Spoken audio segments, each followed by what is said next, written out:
Welcome to the Church of Mabus radio show. It's Friday night, 7:03 p.m. Central. You're listening to United Public Radio. Joe's getting hit by some kind of tropical storm. I forgot her name already, Gerda or something, but Claudia. Claudia. Okay. Claudia. Let me see. Martha the hurricane. The little girl from Interview the Vampire. I get it. Yeah, right. But anyway, it's supposed to be doing something to us for 2 or 3 days. So there's big rain percentages and flash flood warnings and all that stuff. Hopefully it'll pass us, but it's still gray. It's gray out. So, I mean, it's obviously going to do something, but not as bad as Joe's area, I don't think. But he's getting hit hard with it. All right. We got Wham here with us tonight. And then, next Friday we're off, so taking a little break for the 4th of July. 4th of July. Well, that's not next weekend. That's the next weekend after. Yeah, I get it mixed up. That's right. It's not. We have a guest next week. That's Michelle from the network. She's going to talk about Romania and Transylvania. That's right. I mixed it up. The second, we're not going to be here. So that's what I meant. It's going to be the 4th of July. So trying to go to some places around here and nature and stuff with Christina, but man, the heat is just like crazy. It's like crazier than ever. The humidity, you go outside for 2 minutes and you're just pouring sweat. That's how hot it is down here. It truly is the Amazon. And it just seems like every year it gets worse in Florida. But that's Michelle Desrocher's Transylvania lore, her visit to Romania. That's next week. We're going to talk about some Vlad the Impaler. That's right. So she's from the network. So that should be a good one. Let me see here. And Jay will be with us when we return. Tonight's guest, Kiki Dombrowski. How are you doing? Did I say that correctly? I think I did. You did. You said it correctly. Thank you so much. I know it's a mouthful. It's a beautiful, strong Polish last name. Cool. Well, it's great to have you here. And your new book is A Curious Future. And it's great to have you here. And Stephanie Quick introduced us. And she's been helping to get some guests. I've had weird luck with the COVID stuff and getting guests. So it's good. Stephanie just gave the hookup. So she just kind of flew the jet over and the red carpet. And here we go. She's been doing pretty good. Stephanie's good for that. Yeah, definitely. She's coming on in July. So wonderful. Yeah, make sure I'm on that show. Definitely. I think you are. I'll have to double check. What day is it? Do you know? I'll get back with you. I know I have it written down. I need to make the page and everything. I'm pretty sure it may be like the end of July. I'll have to double check. I'll let you know.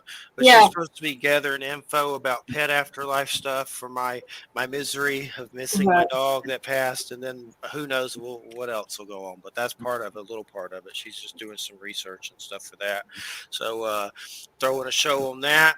And I'm sure we'll talk about some other stuff.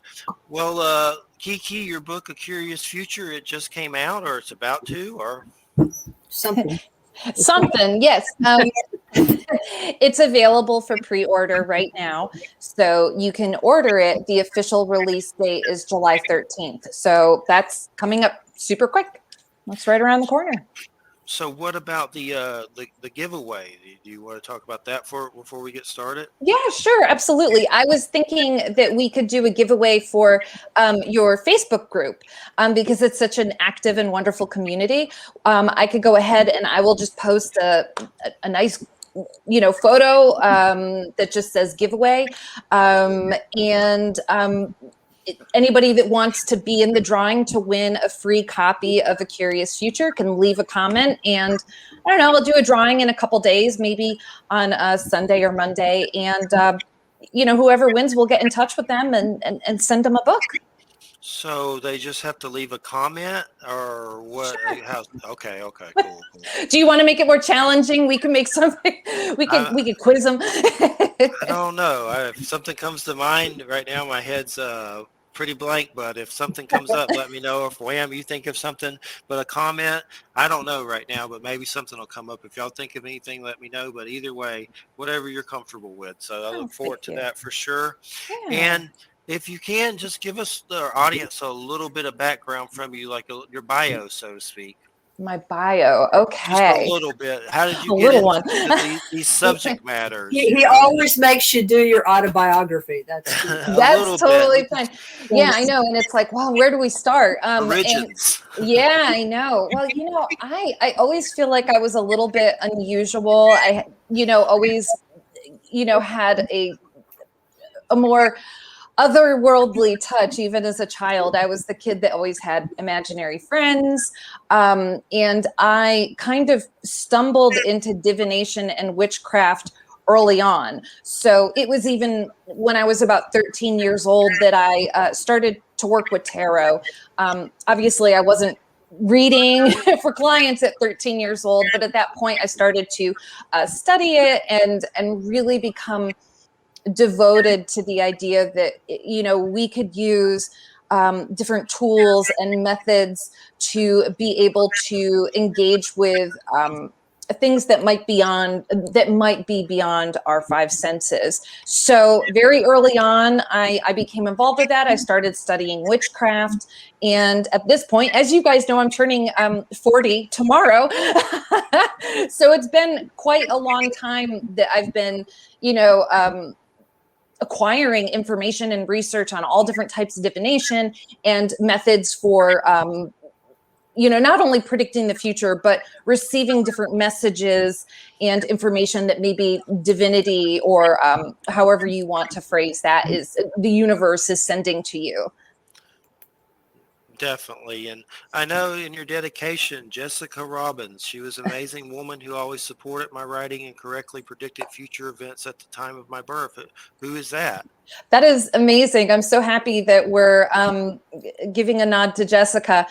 Jessica was a woman who worked with my mother in Connecticut, and they were very, very close. And apparently, when I was born, yay, tomorrow, on my birthday, when Jessica first saw me as, just a couple days old, she looked at my mother and said, this girl is going to end up in London and in Paris. And I ended up studying in Paris, and then I also ended up studying in Nottingham, England. So I always like to say that she was able to predict that I would end up being a world traveler just by seeing me as an infant. I thought that was a really impressive prediction. And she was also a writer who supported my writing all along, whether it was creative or nonfiction, whether it was poetic and artistic or, academic essays. She was always a wonderful, very kind-hearted, very eclectic woman. So I always liked her. And I noticed you in your bio, it says in Savannah. Were you born in Georgia? That's where I'm from. I'm in Florida now. Oh, awesome. No, I'm from Connecticut originally, and I grew up right in central Connecticut, looked exactly like the Gilmore Girls, actually. I just a very heartfelt New Englander spirit, but I ended up, after I was done with school, I moved to Nashville, and I spent, oh my gosh, maybe like 12 or 13 years in Nashville, and very, very recently moved to Savannah. Even though it's a recent move, I'm very familiar with Savannah. Some of my closest friends live out here. And so I had been driving back and forth between Savannah and Nashville for years. And we finally made the leap. And now we're on the islands. We're 15 minutes from the beach, and it's heavenly. It's very, very soothing. I remember something in Savannah with St. Patrick's Day, like a parade and green beer and weirdness a long time ago. That's all I remember. Not much, but I remember being there at some point a long, long time ago. But yeah, I was born in Georgia and had Great. a lot of weird paranormal stuff happen to me in Georgia. So it's just, I've had some stuff here happen too, but my Goldie oldies were in Georgia for sure. There's definitely some wild stuff there, but I lived there 20 years and then now I'm in Florida. They're both hot. Yes, very. Definitely. And so I guess one thing I wanted to ask you about, and we can get into the book deeper. I know that you were into mythology. What made you get into mythology? I find mythology fascinating because so many of the different ones have similar creatures. Like, you got Norse giants, and Greek has some similarities with those kind of creatures. And then you even got, native folklore and those kind of stories that, have strange giants and little people. Of course, in Norse, you have little people. So it's just kind of fascinating if you a little bit about mythology, if you could. I know it's a big subject, but just is that one of the main things you got into first? Wow, that's a really wonderful question, and honestly, nobody's ever asked me. I think that I kind of it was very easy for me to lean into mythology. I went, through school, and while in sort of like my academic career, I was also studying witchcraft and magic, and it felt really compatible to be able to go study witchcraft at, a metaphysical shop or with a group of people, but then also go to a college class and, learn about Celtic mythology or, like you said, like Norse mythology. Those were really the two that I focused on. And so, I think that I just fell into it because the stories and the lessons of the ancient gods and goddesses are still powerful for us today, and they could still offer us lessons. And I also love how I feel like everybody has certain gods and goddesses that they gravitate towards, and I really enjoy that. I like the idea that people find a mythology, a certain myth or a certain culture or a certain god or certain goddess where they're like, wow, this really resonates with me. This resonates with something I'm going through, or a personality trait that I'm working on, or maybe I'm doing some shadow work and I need to know how the gods and goddesses got through this. And so I think that mythology is valuable because it can help us grow, and maybe have a deeper sense of self, or even a deeper sense of why we're here. Maybe, I don't know. It's a great question. And plus, it's a good story, right? Like, they're so fascinating and strange and interesting, and there's so many. It's just like, I don't even know where to begin. Yeah, it's a big subject for sure. We had Frater UD on. He writes a lot of books for Lillywhite. He's like a wizard dude, like really, like he's like Gandalf came to the show. But we were talking about some of the weird stuff. I know we talked with Stephen Flowers too. Some of the weird like Thor Yahweh stuff, like people actually saying there may be similarities. And I did some searches on Google with that. And there was a lot of stuff that came up, and that really just starts blowing. Oh, he got frozen. He sure did. Yeah. I was worried it was me, but yeah. Oh no. No, just let he may come back. It's all right. So keep so what, I was only half listening to what he was saying. So I'm sorry. Did you kind of get a sense of what he was trying to ask you? Well, I guess in a way, what I could say is this is, I think he's talking about how there are similarities between different myths. And I really like that idea that, it almost makes me think of the hero's journey, how the hero kind of goes through different steps and experiences or encounters different missions, events, people, archetypes. And there's such a similarity. Oh, he's totally gone now. Suppose there, Jill, get him back up there. So that's good. This happened last week during a storm. Oh, no kidding. Yeah. So yeah, I guess that it is really interesting. You can read about, or if you're very, very interested about one type of mythology, for example, maybe you really like Norse mythology, since we were talking about Stephen Flowers. That's the first thing that came to mind, especially since he mentioned Thor. It is really interesting to go, okay, are there any gods or goddesses within Norse mythology that I can connect to, Greco-Roman mythology? What about like the love goddesses? Like I think of like Freya versus, Venus or Aphrodite. What do they have in common? How are they different? How do they service the people around them, or what is their magic? What are their capabilities? So yeah. Hold on, I just got a message from Jeff. No problem. He got completely thrown off the internet, so he's trying to get back on right now. Yeah, I mean, well, in looking at the similarities between different different mythological systems, I mean, I guess I've kind of come full circle with this myself, because of course there are going to be similar, to me it's like, of course there are going to be similarities between Norse and Celtic and Greek and Roman mythology, or even Northern Indian mythology, because they're all Indo-European. So they're going to share similar language and cultural structures. And to me, the more interesting question is what happens when you go further afield than that. And you do find some interesting, I think you do find some interesting parallels, because everybody loves, all the biological functions are basically the same, right? Mm-hmm. So everybody loves, everybody has, all cultures have conflict, so you're going to have some hero gods and that kind of stuff. But I think sometimes we have to be really careful about how homogenizing we're being with all of these kinds of mythologies, because there are also some significant differences if you go beyond kind of, especially some of the common tropes that are used. There are some startling similarities, but sometimes those startling similarities are like deeper than what might be sort of understood, and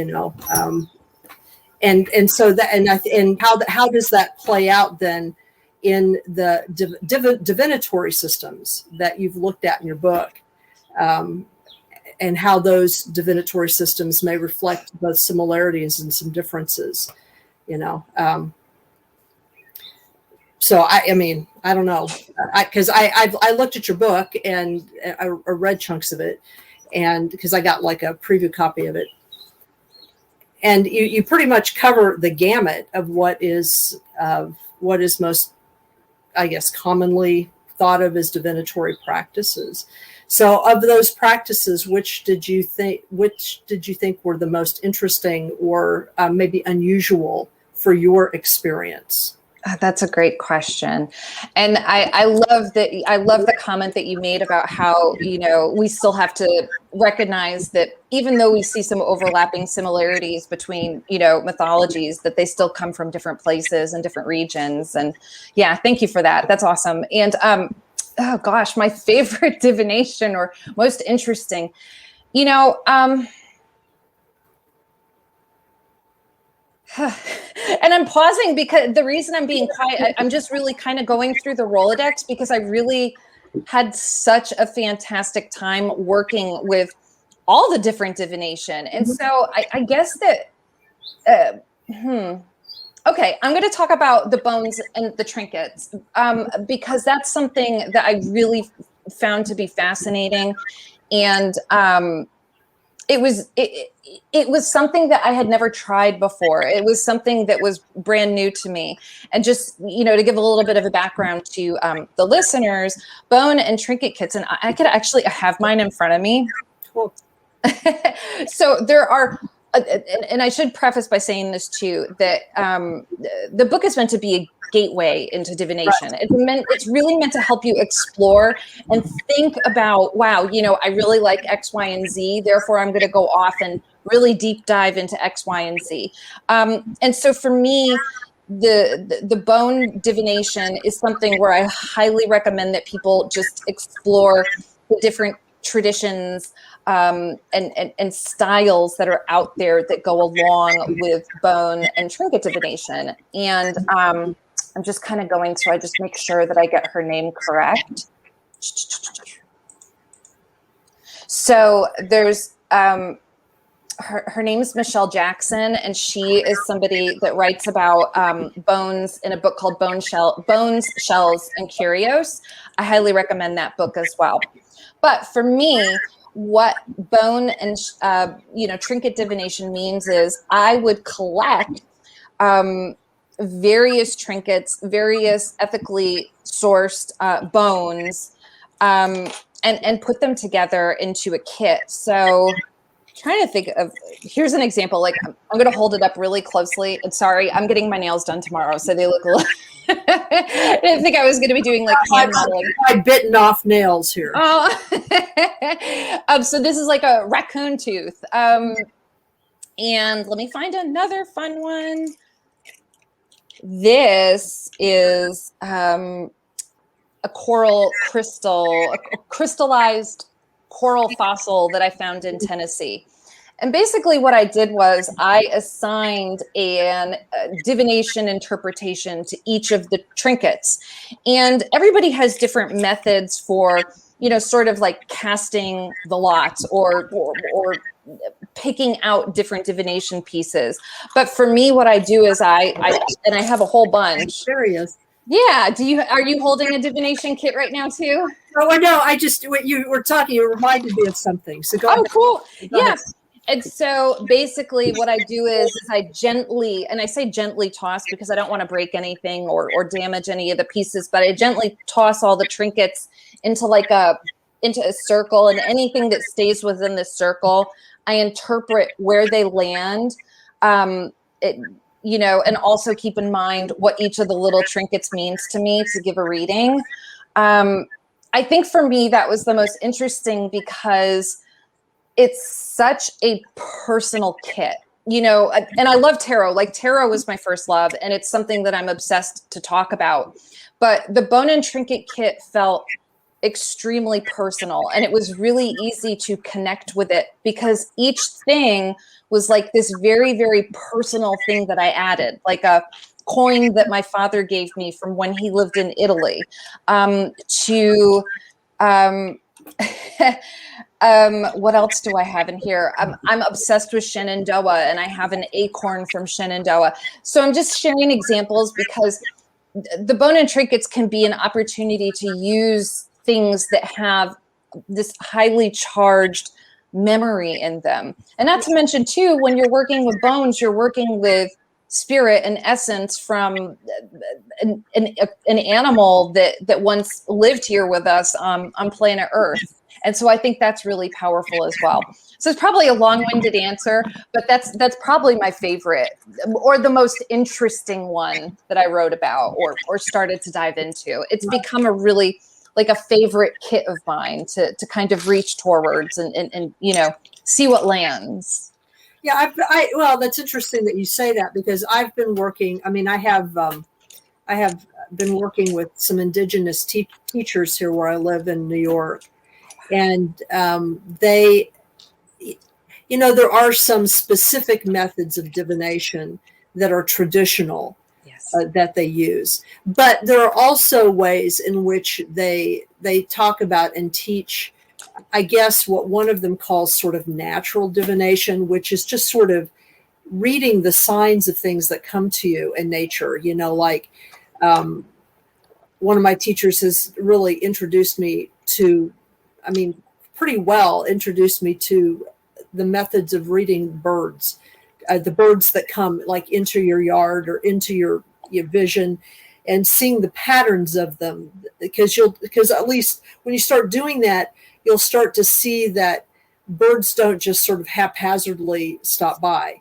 They seem to come in groups or at certain times, and it's really interesting because it forces you to see patterns beyond what beyond kind of the human perception of our own reality, that we live in our little houses or big houses, and nature's sort of out there. We go into nature like nature isn't in our house.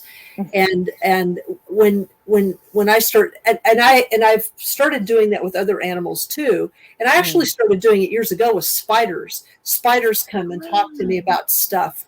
So whatever they do, I mean, they're always like there when there's something important or they want to get my attention. I can't even tell you how many times it has happened that I'll be like doing something and I need to pay attention in the next to something important, and a spider will literally come down in front of me in the ceiling. That's happened while I've been lecturing in classes.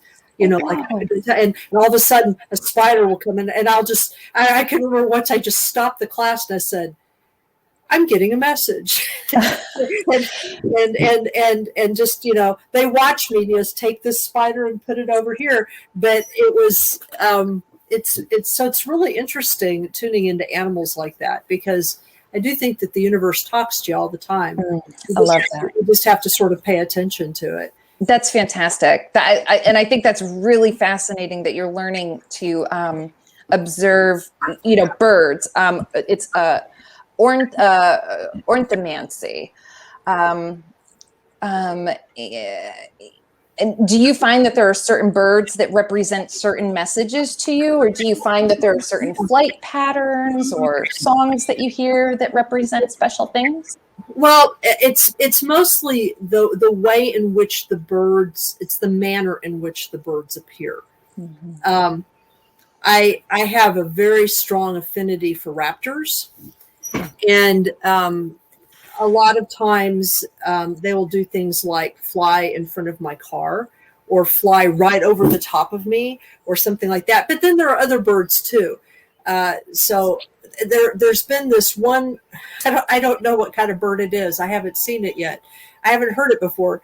It's been out in the quince tree behind the house, and I call it the Tweedly bird because it's got this really melodious song. This that's funny. Yeah, it's sort of, and it's very ebullient, and it's clearly trying to say something, but I'm not familiar with it.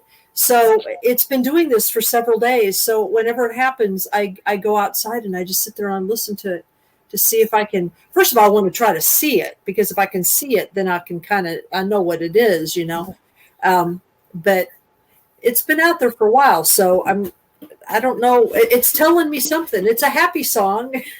Well, that's wonderful too, and I wonder too if we can also, intuitively create interpretations based on our response to how we feel when we see them or interact or hear them.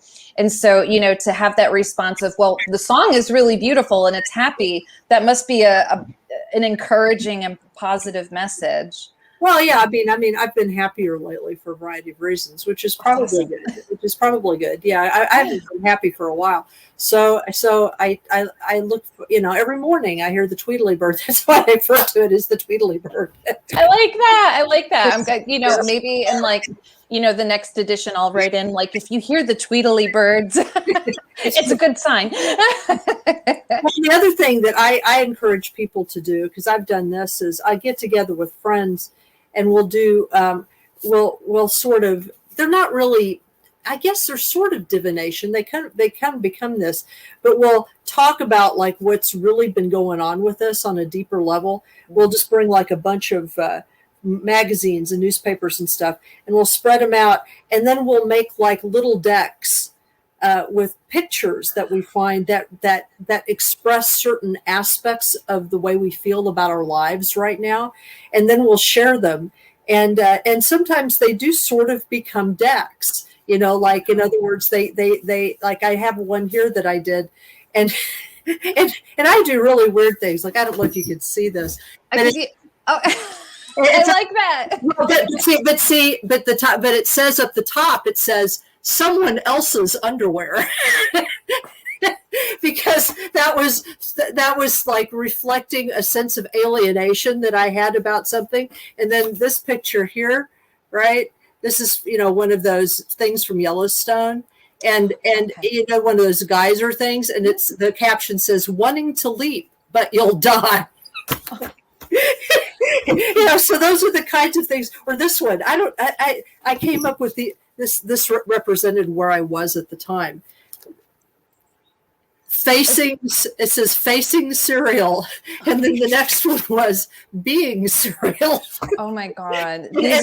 That's wonderful though. That's so like artistic and creative and abstract, and like people can like look at it and come up with, like, wow, that's so meaningful. I love that you and your friends get together and create these. That's like such a great way to spend time with your friends. And then what we do is we share them and then talk about what they mean, and then we'll do like little readings with each other with them. Oh, I love it. So it's sort of like little decks as games sort of thing. So it's kind of fun.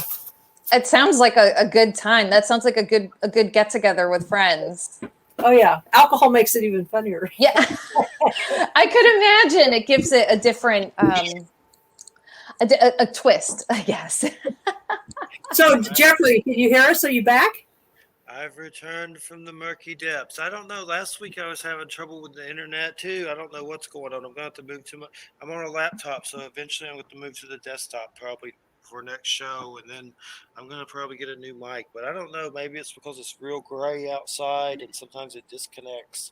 I don't know, but usually it never does it ever. So I don't know why it just started doing it last week with the last week's show, and now this time. So hopefully it doesn't do it as much as it did last time. But I have no idea why. Only thing I can think of is there's bad weather. It's really gray out, and maybe it's just disconnecting. I don't know, but normally doesn't do it. So, but I know where I'm at right now. The hospice situation with Christina's grandmother has dementia. There's just a lot of anxiety and stress from it, and there's just been a lot of weird stuff going on. So it doesn't kind of surprise me. I don't think it's paranormal per se, but it usually don't happen. But it just seems like one thing after another lately. Like there's just a lot of anxiety in the air from it. We just had to get a hospital bed for her this morning and have the guy set it up and all that stuff. It's just a lot of energy.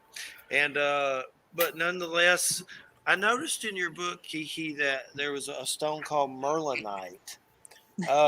Yes. What is? I mean, my first thing is that named after Merlin, and I just never had heard of it. What is that stone? I know it's got a Stonehenge connection, so I was like, maybe it is. I don't know. Well, hang on one second because I'm going to do a little. I wish that I had. It's so funny. Like I have like this beautiful library, and my office is on the other side of the house. So, Merlinite.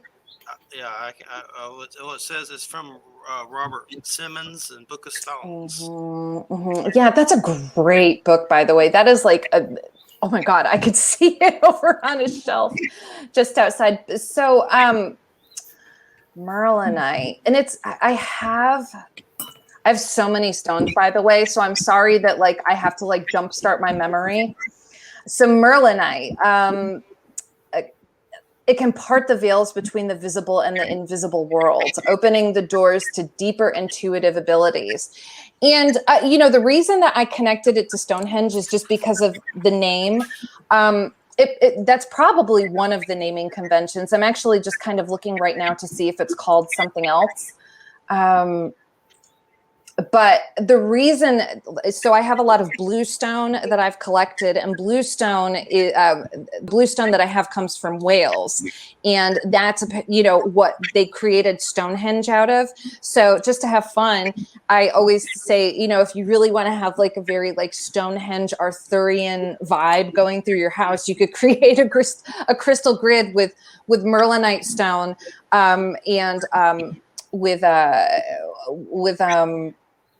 with the bluestone and Merlinite. So yes, okay. I just found the other name for it. It's indigo gabbro. Yeah, and it's actually from Madagascar, so it doesn't. It's not native to Wales, like bluestone is. But it says here one mine in New Mexico is the only one producing it like currently. Oh, there may be more. This is just some weird site that I read that, so who knows if that's a fact or not. But something about a cave in Mexico. But yes, it was named after Merlin. Yes, it was. So it looks like that sort of. Yeah, it's right. Mm-hmm. It's a really pretty stone. It's like it's almost a black, a deep dark color with this sort of like white vein going through it. And I like that that it's connected to this sort of like mystical energy that when you use it, it's supposed to allow you to sort of like deepen your ability to just sort of like connect with the mystical. And I love all those crystals too. We have crystals all over our house. I know that some people aren't particularly interested in collecting crystals, and that's okay too. I'm just one of those people that feels really close to them. And I do feel a difference when we do set up different crystals around our house. And, the Merlinite in particular, I actually have like an orb or like a sphere, like a crystal ball made of Merlinite. And it's a really cool piece. But it's pretty easy to find. I know that you can find it in shops, and you can also find it in ethically sourced sellers as well. So yeah, There's some on Etsy, and it's called. It says it's like $68, but it's from Madagascar, like you said, and 62 grams, 120 millimeters. But yeah, they have it on there too. So I'll have to check it out. It looks neat. It's kind of strange looking. Yeah, it's a good stone for meditation. It's a good stone, especially if you feel like you just want to tap into your psychic abilities, but you want to hold up boundaries. It's a gentle stone to work with too. It's got a good energy. It's a good teacher, just like Merlinite or Merlin. We could think Merlinite is also a good teacher stone.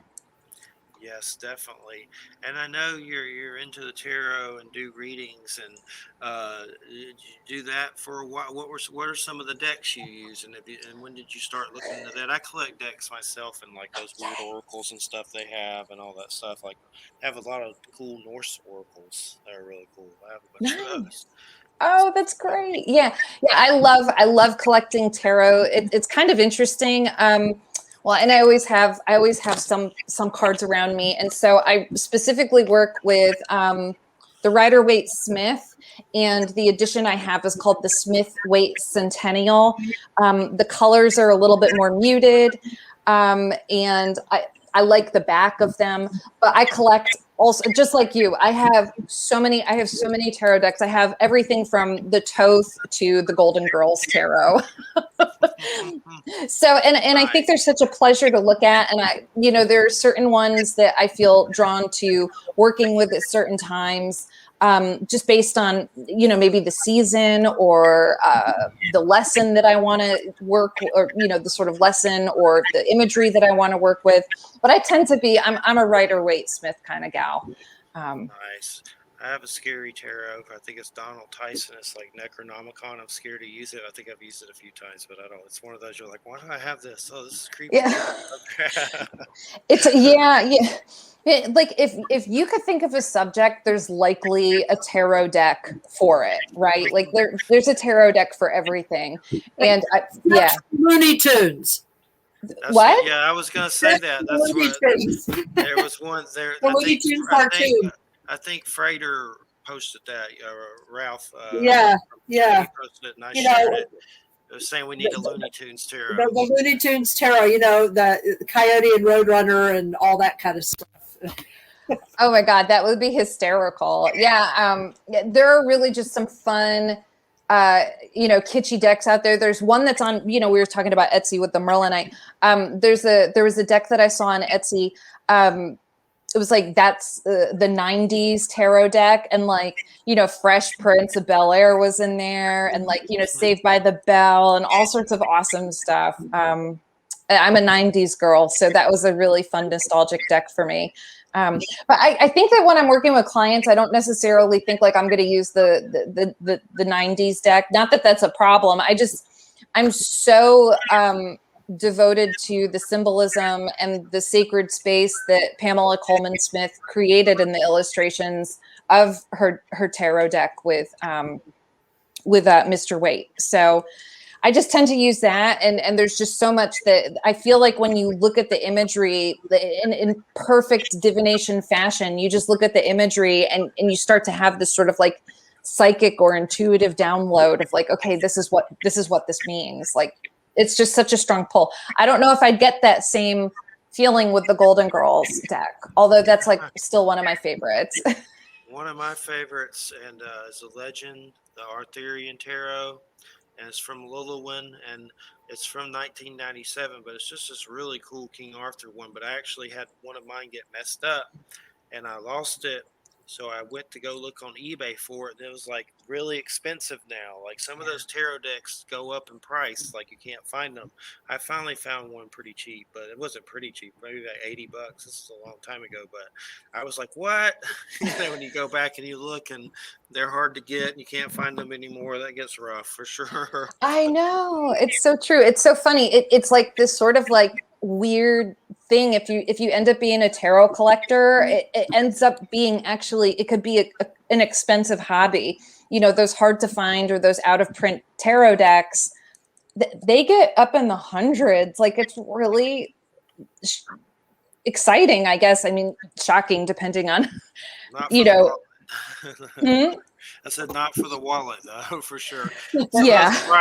Those Brian Froud ones, those with the fairies. One of those was very expensive. I have both decks of those, and one's kind of easy to find, but there's another one that's just like, what you got to do? What I think it's Heart of Fairy or something, but the guy that did all the Dark Crystal art and stuff has like a weird, oracle with fairies and weird stuff. It's got beautiful art, but some of those get expensive too. But it's definitely cool to find the special ones. There's some Norse ones or Viking ones that are kind of rare. I know on Etsy, a guy sells an old Norse one that I found that I bought too, and I forget the name of it, but it's on Etsy.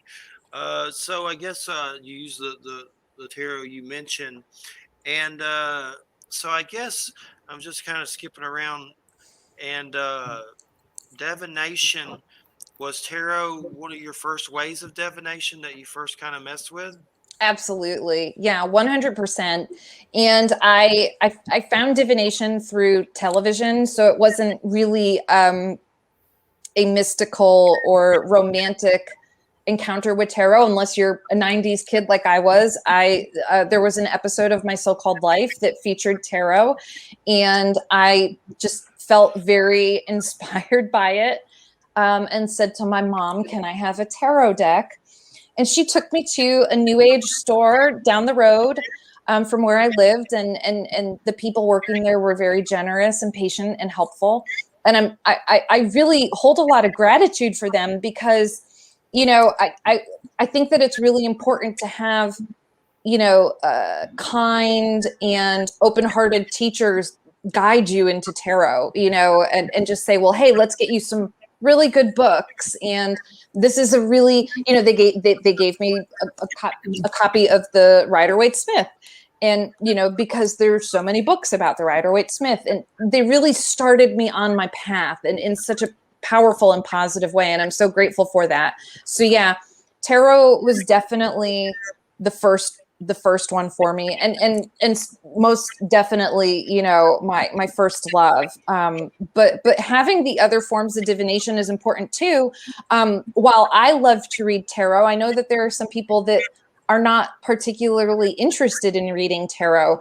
They might find that it's just too complex, or they're just not attracted to it. And so that's why I started to go, well, surely there's something else that other people can do. And that's when I started to really explore the strange and unusual, and knowing that, yes, we can read tarot. Yes, we could learn astrology. But if you're not into those really big popular forms of divination, you can also, like we were talking about, you were frozen in time, but Wham and I were talking about bones and trinkets. That's something that's, I think it's gaining popularity. I just came back from doing Pagan Unity Festival up in Tennessee, and there were bone and trinket readers there, and a couple people with books on the subject, and I was really surprised and so excited to see that. But anyways, I guess my point is that yes, tarot was certainly my first love, and I hope that people are also able to find, their first love, whether it's tarot or scrying or reading auras, whatever it is. There's something for everybody. So when it comes to the bone part, where do these bones come from? Well, and it's funny too because I'm a vegan, so.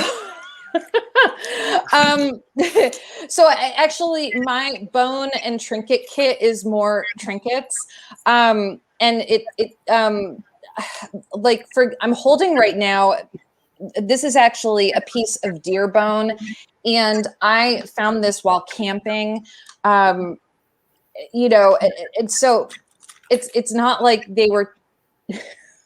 It's not like I hunted down these. I purchased a couple of the bones that I do have in my kit from a retailer who, you know, I guess ensures that, you know, everything that they collect and gather is ethically sourced. So I think that they're okay. I really encourage people to be very conscientious of this. And there are some people too that actually, and I talk about it in the book a little bit too, they'll just use chicken bones and they'll put markings on the different chicken bones. So if you're a meat eater and you had chicken soup, or you put a whole chicken in the slow cooker, you can take those bones and, you know, clean them and cure them and just use those.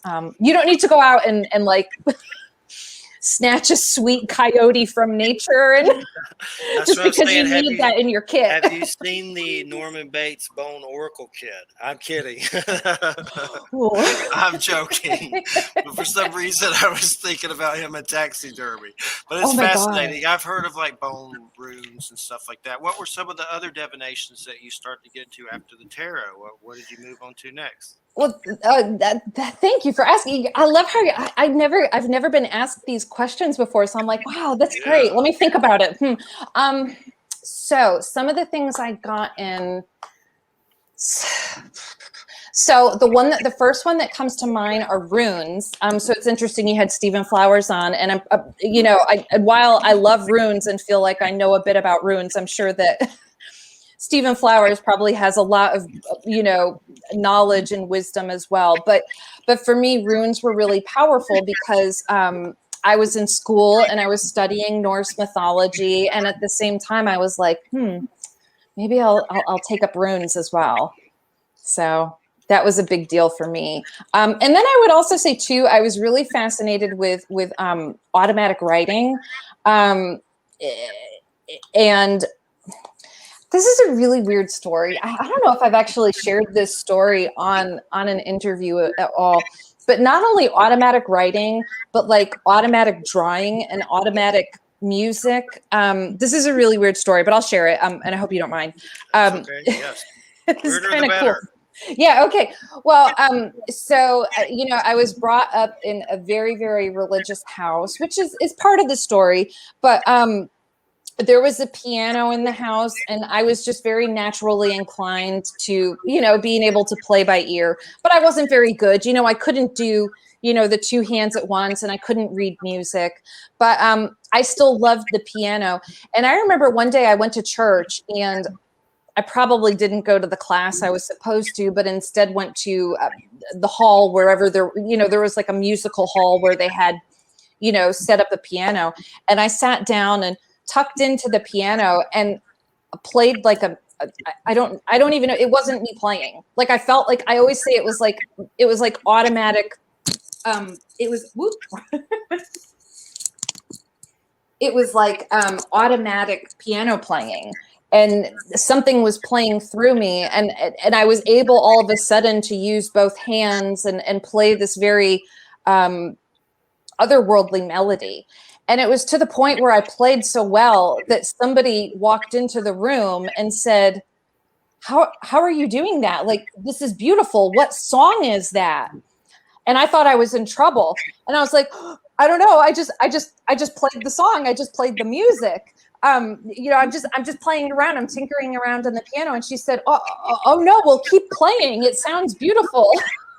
And walked away. And I, you know, I played again, and then it was just back to, you know, like it wasn't the same. It was like something came through me and allowed me to do that. So maybe, you know, and that was very early on too. That was also, it's very interesting. You know, the age 12 and 13 is a very curious time for people. A lot of development. And for me, it was really a time when I feel like I came into, I don't know, I guess these ability, for lack of better terms, these abilities. And so, yeah, I was reading tarot. I was starting to read about witchcraft, and all of a sudden I could sit down and automatic write and automatic, you know, sort of like let something move through me and allow me to share a message, whether it was in language or in melody. So right now we're doing. I'm looking at some of the astrology sections in your book, and I know we're going through Mercury retrograde right now. Do you look at that a certain way? I know a lot of people seem to hype it up, but it does seem like some weird stuff happens during it more so. But it's definitely seems kind of bone crushing to me for some reason. Well, I love that you brought that up. So Mercury retrograde, a lot of people do say it's a time like don't travel, don't sign contracts, like, stuff hits the fan. I don't know if I could swear. So stuff hits the fan. Yeah. Yeah. It's a time that, things kind of, turn upside down. And so I guess in a way, the way I look at Mercury retrograde is that it's an opportunity to sort of like maybe bring closure to things that are still lingering with us from a previous time in our lives. But I will tell you, this specific Mercury retrograde that we're in right now lives up to the stereotypical hype, at least for me. You've had these technical malfunctions, and that's sort of like the hyped up version of Mercury retrograde, but it happened. And I feel like I've had that problem too. And I've had sort of like, it's interesting because, I'm doing interviews and I'm talking a lot, and I was getting up and doing presentations, but I'm getting tongue tied a lot. I was like, wow, this Mercury retrograde is weirdly Mercury retrograde-y. Yeah. I didn't know Tolkien was a Capricorn. Wow, I knew Elvis and David Bowie. Didn't know Martin Luther King, but I didn't, or Tolkien. I had no clue about that. That's interesting. Are you a Capricorn? Yes, I am. Oh, yeah. Yes. It's a sea goat. It's a mess. I'm still trying to figure it out. What the hell happened? But yeah, December 26, 1974. Yes. Somehow Pan got a serpentine tail, and there's many theories to that, but they're all pretty weird. Oh, wow. Yeah. The whole Pan snake tail. I've always tried to figure out how the hell that happened. Let's use Pan for this and stick a snake tail on it. Yeah. Well, it's lots of, when I think of the serpent, I think of wisdom and I think of knowledge. And in some cases it could be the forbidden wisdom, in modern day, when we think of the snake, but, connected to Pan, it's just like, wow, really, that is really interesting. That's something I feel like I want to meditate on and think about. But yeah, it really is a weird one. Yeah. Definitely. What is yours? Well, I'm a Gemini. And today is Paul McCartney's birthday, which I think is really cool. And there are a lot of good Geminis. There are a lot of weird Geminis out there. I know that Geminis kind of get a lot of, they get teased a lot, along with Scorpios. My sun's in Gemini, my moon's in Capricorn, which is said to be sort of a challenging position. And what is my rising? My rising is Leo, which kind of makes me a little bit more, like I'm good with getting up in front of people and being bold. And I feel like I'm very hopeful. I'm very, not pushy. Well, I wrote in the book, hopefully persistent. That's really for sure. That's definitely me. Do you know your big three? Someone told me at some point, and I had it on paper, but I kind of forgot. Like, I don't remember. I have to get it redone. Yeah. You could get your natal chart mapped out online. There are a few different websites that you can do that at. You just need to know the date, the time. If you have the exact time, that's highly recommended, and the location of your birth. And it will pop up for you, and so you could read about it. Yeah. Okay, so you can just like search it out, and it'll do it pretty much.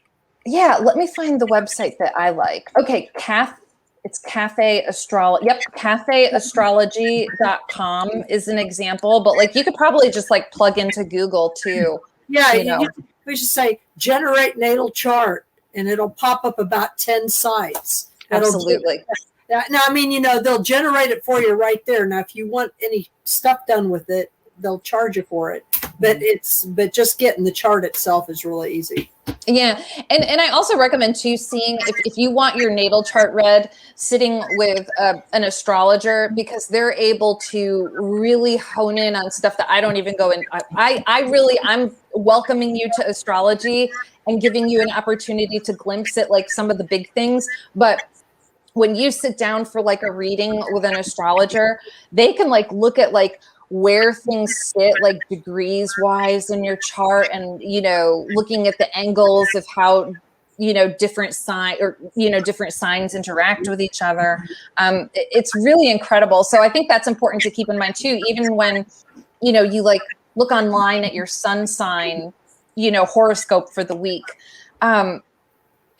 There's so much more to your personality than just what your sun sign is.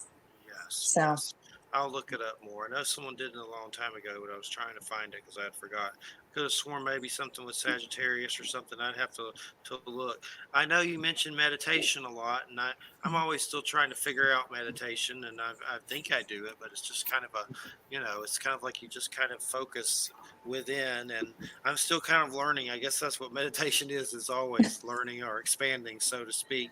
But I guess if you could tell us a little bit about about meditation. And also, let's say, for instance, you're dealing with a situation like now I have a hospice situation. I've never been in a situation like that, but there's strange energies. She has dementia and stuff, so that makes it a little stranger. But I'm always looking for like clearing techniques, or what are ways that you maybe protect yourself from energies, or I know I've read about white light and meditation and things like that, but what are some things you do? And if you could tell us a little bit about meditation. Yeah, absolutely. So meditation, is a really incredible practice, and for some people, it could feel a little bit daunting. But I want to encourage people to even give yourself 3 minutes a day just to meditate. And meditation doesn't necessarily have to be this sort of like I'm floating above a lotus flower kind of vibe. It could simply be closing your eyes and just breathing in and feeling your body fill with the air, and slowly breathing out, and just really, you'll hear people say like, you just focus on your breath. Meditation is a wonderful way to remind I almost think of it as almost like a Control Alt Delete on your body. It really allows you to refocus on the fact that you're a human having a human experience. You're in a present situation. You're in a present moment. You're safe, and you're calm where you are. If you choose to just focus on that breath. So for me too, that's one form of meditation. Some people will say that you can consider taking a mindful walk a form of meditation as well. For example, if you go outside and you go for a walk and you just focus on the way your feet feel as they touch the ground. And that could be very grounding and earthing as well, where you're reconnecting with that earthly Mother Earth Gaia energy. Or even if you're going on a mindful walk, maybe, for example, you have that encounter with a special bird, with the Tweedly bird. Tweedly. Where that all of a sudden becomes part of your meditation. It becomes a message that comes through. I think people too expect that your mind is going to go completely blank, and it's just going to be total radio silence. And for me personally, I'm super type A, and my mind is always running. For me, I don't think that that's always the case. I could be centered and breathing, and all of a sudden I see this, or I feel or hear this thought like, oh my God, I have to send this email. And that's okay. If you are meditating and you have that experience where all of a sudden you think, I have to call my mother, or like I have to feed the cat, or put the laundry in the dryer, that's okay. You can, the way I look at it is, when those thoughts come through, you could celebrate the fact that you are just killing it in life. You're productive, you're, energized. You hold that thought, and I heard it's so interesting. I heard somebody say, think of it as a passing cloud. So when you have those thoughts, just allow them to be a passing cloud and release them into the world, and just, bring yourself back to that breath. Or some people will also say, listen for the furthest away sound. Basically, the idea is really to push yourself into that present moment. Some people say it's also meditative to even do chores. So some people will say it feels very meditative to just fold laundry or wash dishes. Wash dishes. Yeah. And I think it could even be purifying in a way too, where you have the water going over your hands and you just think, this water is purifying my energy. It's purifying my space. It's cleaning these beautiful things that are in my world. I had food. I'm full. I don't know. Like, it could be a very meditative, ability. And as for, I'm so sorry. Hospice is just, it's such a challenging but very meaningful situation. So I'm so sorry that that's causing tension and holding that kind of space. It causes a tension or a heaviness, and then there's grief and there's anxiety. And what are their clearing techniques vary from person to person, but you did bring up one that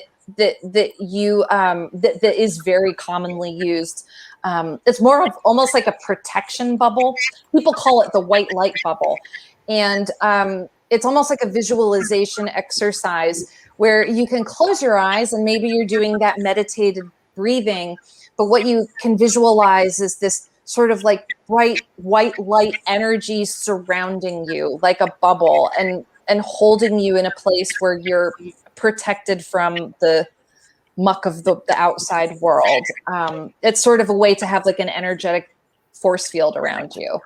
And I think that visualization could be very powerful too. Definitely. I love creative visualization. I kind of first found out about it through shamanism. And then that creative visualization, I always mess up her name, Shakta Gawain book. That was a real good one. And I know she passed not too long ago, but like I was going to ask you, do you know the pink bubble technique? No, but I want to know it now. That's from that. Look up that book, Creative Visualization. I don't know if you've heard of her. I know Yes. Wham has, but that's Dr. a great Dwayne. book. Yeah. Yeah, that is a really good book. You'd like it a lot. I'm sure it's on eBay, but you may want to get one of the older ones though. But I'm sure they're both good. But I usually try to get the older copies. I've given them to people, but they're on eBay pretty cheap for $5. But she has something in there called Pink Bubble Technique, which is like a creative visualization where you picture what you want and then imagine it, and it makes you laugh when you hear it in audio or whatever. Just the thought of Pink Bubble Technique. Yeah. But yeah, creative visualization with all that is something I'm definitely familiar with. I've noticed white sage helps here too a lot of times, so I need to burn more of that. Sometimes I forget to do it, but I've noticed it can help make it lighter for sure. And then of course I take it in the granny's room and like, what the hell is that? He's smoking that reefer. But it's That white is sage. funny.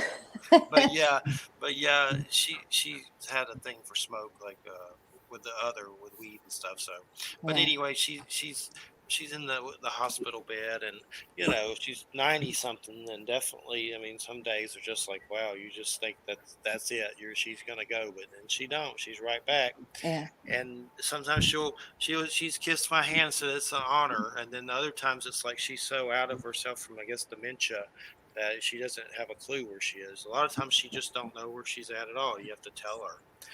But it's definitely this experience I've never dealt with. I've dealt with near-death stuff I had testicular cancer when I was 17 and went through chemo. That was kind of like my catalyst and after that, my dad died. So I started to have a lot of different paranormal experiences, from seeing ghosts to weird UFO stuff to beings of light. And that was kind of my catalyst. But that was kind of my first brace with death. But this is definitely a new one. It's definitely a hard one.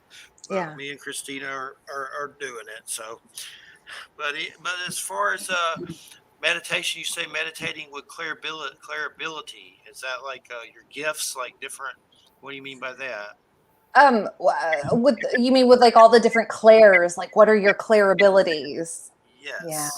So let's look at those.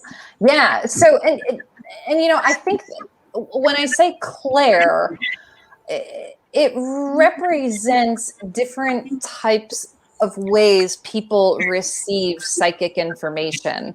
And maybe you have some if you're seeing things or feeling things, but one that a lot of people are familiar with is a term clairvoyant.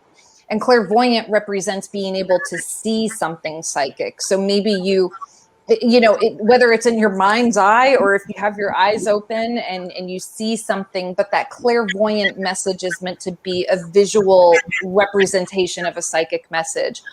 Personally, I am clairaudient, and clairaudient means that you receive message through sound. Mhm. And I've received clairaudient messages both by hearing like words, like hearing language, but I also hear songs. So there have been times where I've given tarot readings and I'm like, also, you should listen to Houses of the Holy by Led Zeppelin, or something like that, right?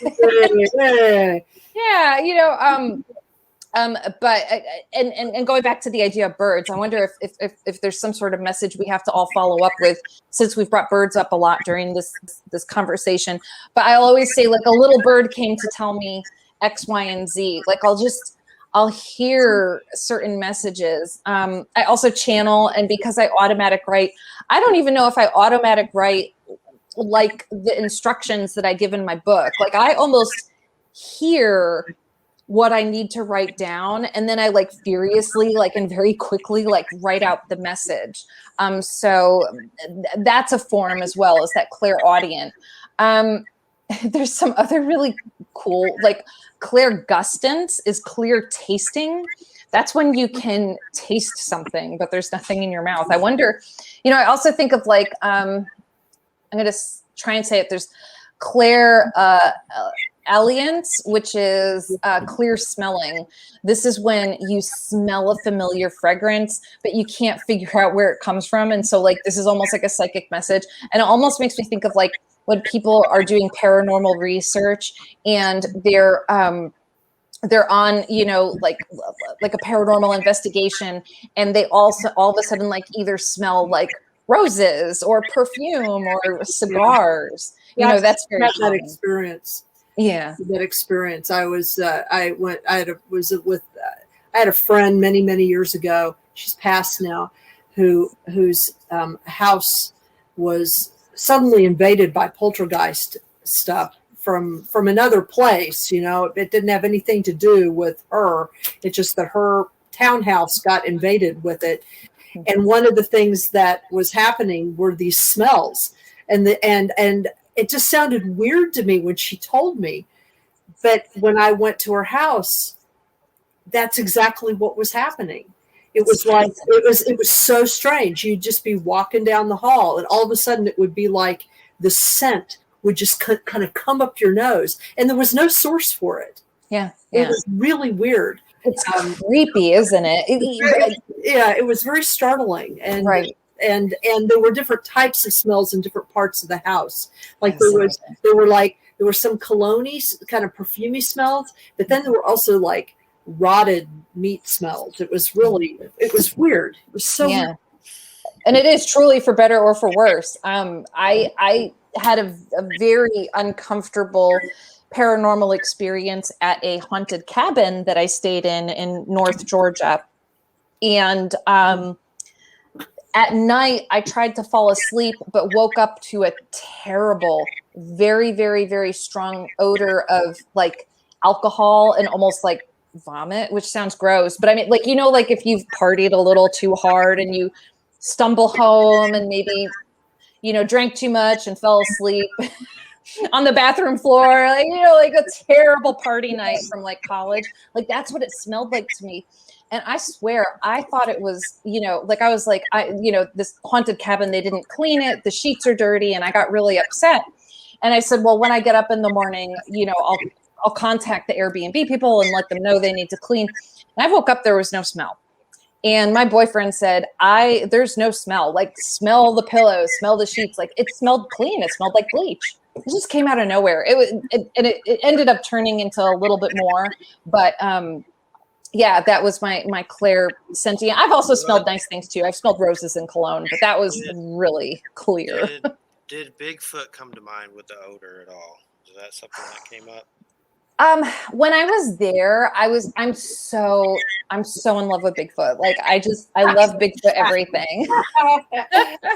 Like I hope that as I kind of like just meet more people, that someday somebody's going to say, we're going to do a Bigfoot investigation. Do you want to come with us? Because I don't care where it is, when it is, I will go.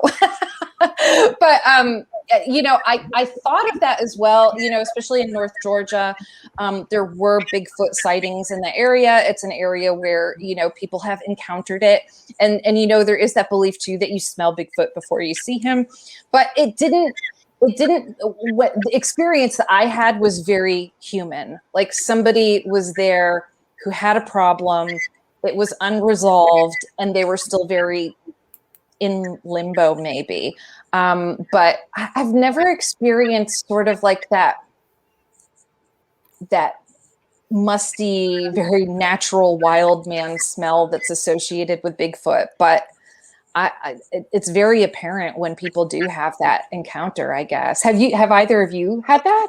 Yes. What? Oh my gosh. Yes. And I've smelled the smell, or that yeah. Yeah. There's Gail Beatty, who is, I'm up in the mid Hudson Valley in New York. And so the local Bigfoot researcher here, Gail Beatty, when she goes out, on the field thing, to look at a new site, there have been several times where either we've smelled it out there, like I've gone out with her and we've smelled it, or there was one time when I was meeting her back at her house after she'd been out, and she brought the smell home with her. Wow. She came in there. It was like it's not like she smelled like it, and then she came into the house. It was like she was in the house for a little bit, and then all of a sudden it was there. It really makes you wonder, is it just a biological thing when it gets to that kind of experience? That's really, when you smelled it, did you feel uncomfortable or not? Well, kind of surprised. Not out in the field. I didn't. I have felt other types of discomfort out in the field. One of the sites that we went to, there was one whole area where whenever anybody went into it, and we didn't know this because we were going into it at different times, like we'd split up. And so I went into that area at one point, and then, different of the other investigators went in at other times. And what we were supposed to do was note down every time we saw something weird or found something or whatever, and then we'd all compare notes. Well, it turned out that there was this one spot where whenever anybody went into it, they just didn't feel very good. You know what I mean? It was like, for me, I just felt kind of disoriented enough that I actually got dizzy and fell over, which is unusual for me. But then as soon as I got up and got out of there, I was fine. But then there were two of the guys, they came down with really bad headaches and nausea, so like there was obviously something going on in this one area. But that's the only time I've ever been out uncomfortable out in the field. But when that happened in her house, we were just all like, whoa, wow. Yeah. What does that mean? Right. Does that mean it's in here with us? You know what I mean? And what does that mean? We're in the kitchen. We're sitting around the kitchen table. What does that mean? Wow. Yeah. And the Hudson Valley itself is that's an interesting zone. Yeah. Well, I wrote a book about it a year and a half ago. Well, I'm going to have to get a copy of it because I've just been so fascinated with the Hudson Valley and, sort of the things that happen there and the legends and the idea of like the Hudson Triangle. And right. Yeah. Well, it's called Mysterious Beauty, Living with the Paranormal in the Hudson Valley. Oh, wow. That sounds cool. Okay, great. Now I have two things: creative visualization and mystic beauty. Mysterious. I got one more for you if you're interested. I have a And Bigfoot book. and the I have a author's Bigfoot name is book. Dr. C.S. Matthews, because that's my official name. I'm Lamb here, but Yeah. I actually have a PhD and got wrote my dissertation on UFO abduction narratives. Wow. But and Stephanie knows all about this book. Oh, good. Yeah, and she's wonderful to talk to. She can tell you about this book. Yeah. And if you want a Bigfoot book ever, Praise for the Hairy Man, The Secret Life of Bigfoot. I wrote it with Andrew Colvin. It's just like interviews with different people about Bigfoot. It's on Amazon. That's pretty interesting. So look for it. It's just like different interviews with people. I kind of lean towards the Kawani, what is it, Laparitis? He did Psychic Sasquatch. I kind of have a multi-dimensional view of it all for sure. And I know other people don't, and they get mad when you say that, but I don't care. Let them get mad. But they never catch one. So until you catch one, I don't want them to really, but you know what I mean. As far as I think there's something to them, they may have like cloaking abilities or something like that for sure. So as far as have you had any other paranormal experiences like through witchcraft or different ones that stand out that you want to tell us about? Loads and loads of experiences. Absolutely. Let me try and think of a more. I mean, you know, the one that the most recent one I had was absolutely this March when I went to North Georgia and had that phantom smell.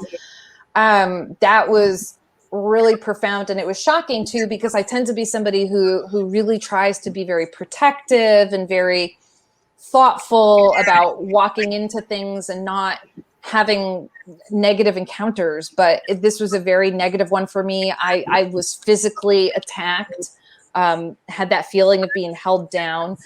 So that was really the biggest one. I'm trying to think of another one that I've had recently.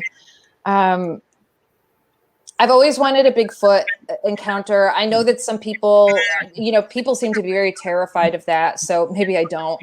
I've always had, my whole life, I've had UFO encounters, even starting as a young child.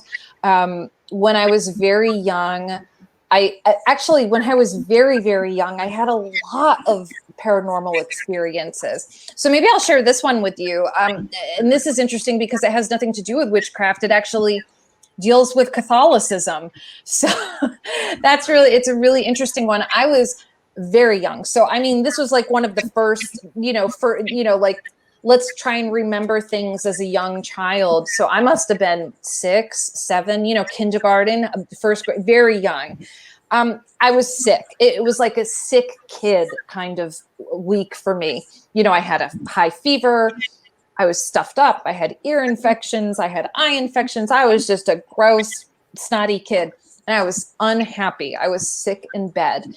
And I remember I was laying in bed and I remember the hum of the humidifier, but all of a sudden the most beautiful music started to play from the foot of my bed. And I'll never be able to describe the etheric and profound healing beauty of the sound that I heard, but it was harp. And I just remember sitting as a little kid in bed, just listening to this harp music play, and I didn't know what it was. I didn't want it to go away, but it was almost like it came to help me sleep, because obviously as sick as I was, I couldn't sleep, but the harp played and I fell asleep to it. And within a couple days, I improved. I got better. And at the time, I had to go to catechism. As a kid, that was where, I went to that Catholic school where you learn about, that sort of Christian Catholicism. Obviously, I'm not Catholic anymore. It didn't stick. But I remember bringing it up to the nun or the teacher, whoever it was that was teaching the class. And I said, what happened to me. I heard this harp, when I was sick, very little kid too. So however I explained it, but I remember her response was, it was Mother Mary coming to visit you. And ever since Mother Mary visited me, I've had all sorts of paranormal experiences. I can't explain what that was. I don't know if it was Mother Mary, if it was sort of like a heavenly encounter, an ancestor coming to visit to help me heal. I've never really been an angel person, although I'm not against it. I've just never been the type of person to, work with angels. But that was certainly an experience. But on the total flip side of that, as a kid, I also had tons of nightmares about gray aliens. A lot of people have suggested that I go into hypnosis to revisit that. And I'm like, I'm good. Like, I don't need to revisit that. We're good.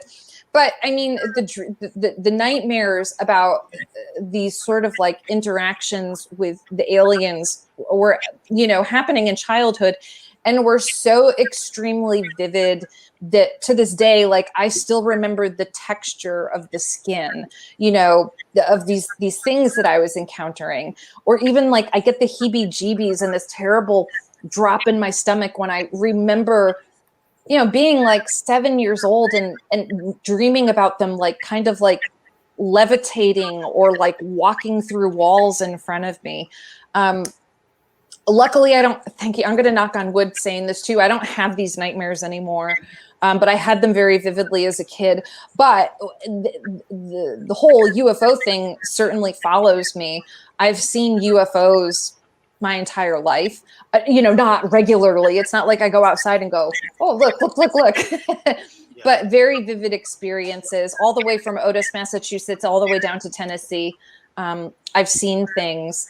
And I'm kind of anticipating something happening just because we're, on the coast. We live, right by Tybee Beach, and the stars out there are very bright. And I assume that, if we keep stargazing, we'll have an encounter out there as well. Definitely. Yeah. I actually, in my younger years, had a weird North Georgia mountains cabin experiences where I was with someone and they had a dream that something was trying to kill them, like crush them with a rock or something weird, and they were all upset, had to leave, and on the way we were leaving, my nose started bleeding, and I don't know what the hell happened, but the devil went down to Georgia more than once, apparently, I think, for sure. But and if you want to see some funny UFO stuff lately, do on YouTube, UFOs, Fox News, and watch all those nuts freaking out about UFOs. It's beautiful. It's great. I know that there's a lot. I'm very active on Twitter, so I've kind of heard about all of that secondhand just by reading, tweets and everything like that. It's funny for sure. Yeah. Look, I don't watch Fox News, but I've seen the stuff on YouTube with UFO stuff. But just seeing those personalities, freaking out, it's just like, it's great. Was it like Rudy Giuliani? He was talking to Nick Pope and then, plugging my pillow and then talking about UFOs. It's just like a little too. Yeah. I don't know. It's the age of Aquarius, right? It's a nightmare. So what about food divination? Is that like tea leaves, or is there weirder stuff with food divination? How cool is that? Like and this is something that you could really take away with too. You could create divination with anything. I really truly believe that if there's something you want to develop, with divination, you can do it. So like, Wham, I love the idea of like your friends getting together and creating these cards out of found pictures and found phrases. That's a great example of developing, divination that works for you. And I almost think that with food divination as well. Tasseography or the reading of tea leaves is something that's very, very common. People do that with loose leaf tea, where whether you're giving yourself a reading or you have somebody else sitting with you, they drink the tea. They leave a very, very tiny bit of the liquid in. And there's almost like this ritual where you turn the cup and you put the saucer on top of the cup or a napkin, and you flip it over and then pop it back. And what you do is you look at the leaves and you interpret the shapes that you see in front of you. And really there are, I give a few examples of like common things that you could see, some of which I don't remember off the top of my head, but let's find a couple. The thing is like, you can like go and find different books that give like interpretations, like, well, if you see a boat, it means a journey. But one thing I encourage people to do too is when they're reading tea leaves is to think, if I see something, what does it represent to me? And make it a personal interpretation. And the example that I always think about too is that if you see, for example, like a black cat in the bottom of your teacup, some people might see that and think, this is not a good omen. Don't go on this path. A black cat could be, bad luck. For me, my cat is this sweet little, very energetic, very silly black cat. So if I saw a black cat on the bottom of my teacup, I'd think really positive things. I'd think, oh, you're moving into a playful time.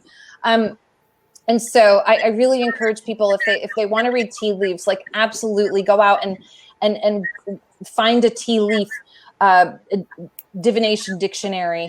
I have a few in my book. For example, like if you see hearts, it could mean love. If you see arrows, it could maybe indicate news. Seeing stars could be good luck. But at the same time, maybe start collecting different interpretations that are personal to you, and see what would you, if you saw this in real life, like what does it represent to you? But some other funny forms of divination. There's one, and I'm gonna try and remember this. Is called tyromancy. Yep, there it is. Tyromancy is the divination with cheese.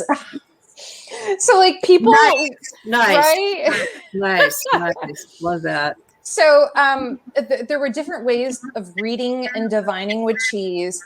One of which was you would interpret the shapes of the holes in cheese. And so you would look at the holes or maybe the patterns of the holes in the cheese and create a divinatory message based on that. And another funny one that I thought was kind of interesting too, you could also read the way the mold forms on cheese. So maybe you leave a piece of stinky cheese out somewhere and let it mold, and then read the mold as your sort of psychic interpretation. I certainly wouldn't want to waste a piece of cheese to do that, but I'm not eating cheese right now anyways, but I know that cheese is loved by everybody.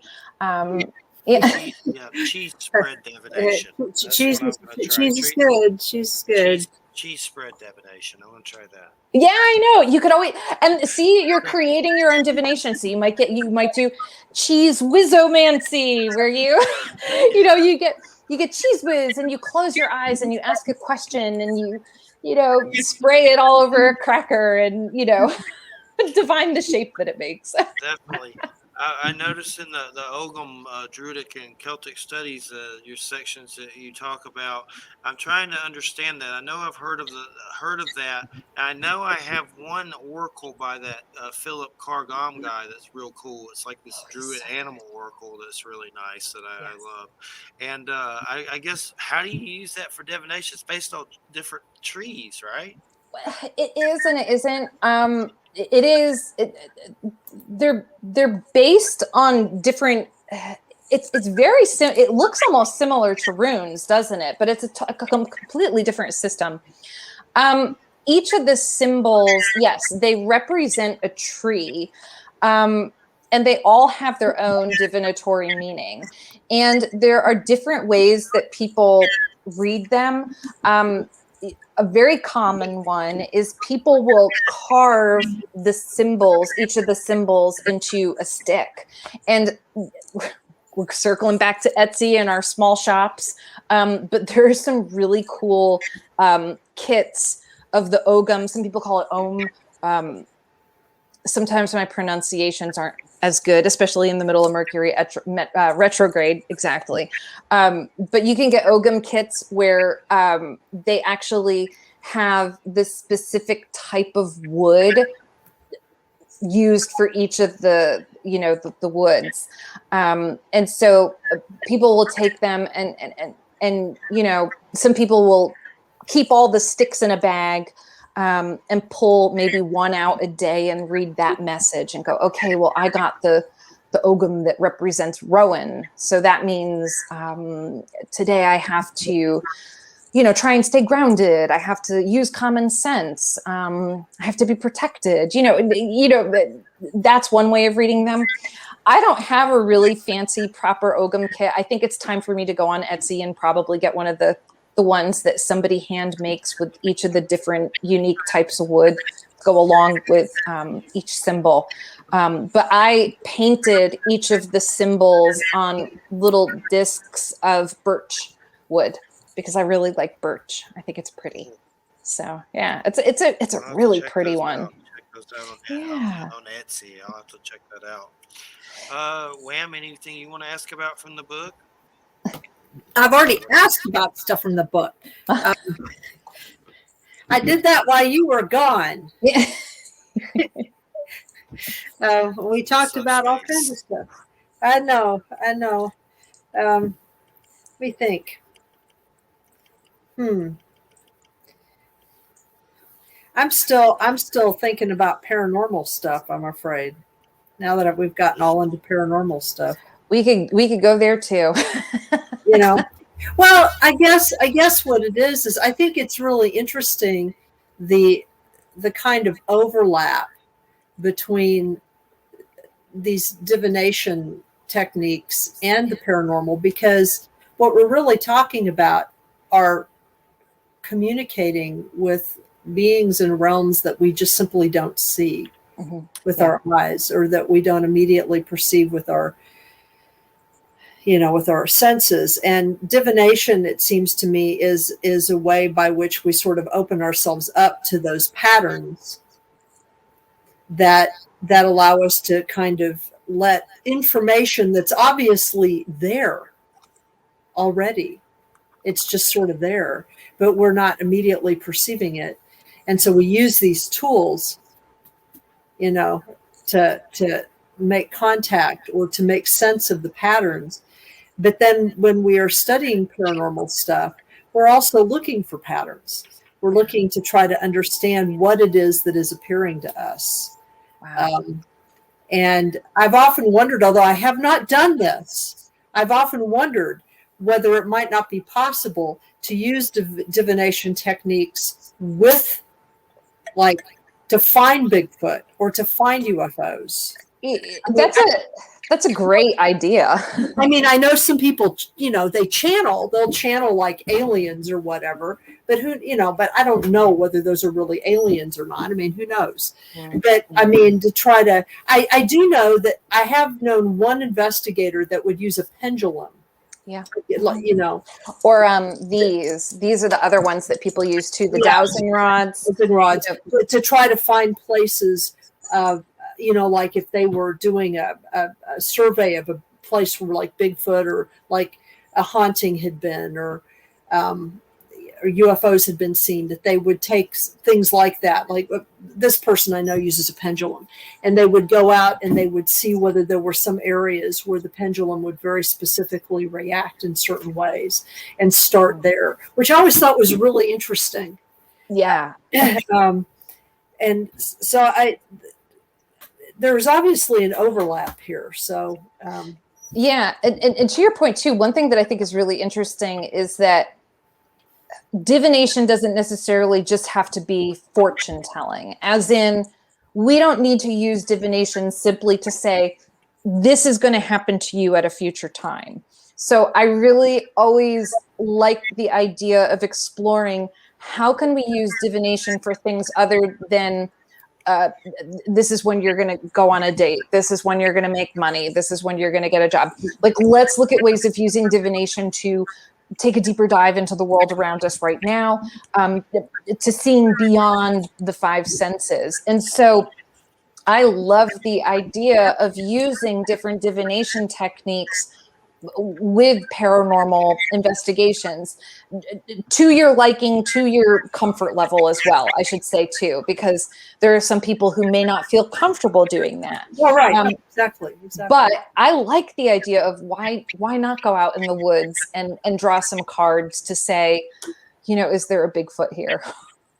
Why not give it a shot? There are people that use tarot cards in paranormal investigations. I think, for example, too, the folks that do Hellier, they're very open to, using divination through their investigations as well. And I think I really admire that. I think that's really cool to say, bring out your oracle cards, bring out your runes, bring out your tarot, and see if that corresponds with, the paranormal investigations that we're having.